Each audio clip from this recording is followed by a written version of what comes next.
Hi guys! Good afternoon, Kuwait. Andito tayo ngayon sa Salmiya, which is malapit sa Marina Mall. Marina Seaside ang mostly dinadayo ng mga expat dito kung saan ay nagpapalipas oras. Just like me.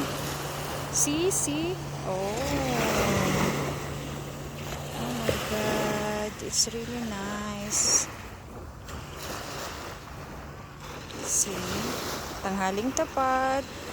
It's not actually tanghaling tapat. Magpo-4 na ng hapon. Hello, Philippines! Anong oras na sa Pinas? 4, 5, 6, 7, 8, 9. Oh my god, 9 na ng gabi sa Pilipinas. Marina Mall, Hotel Kuwait.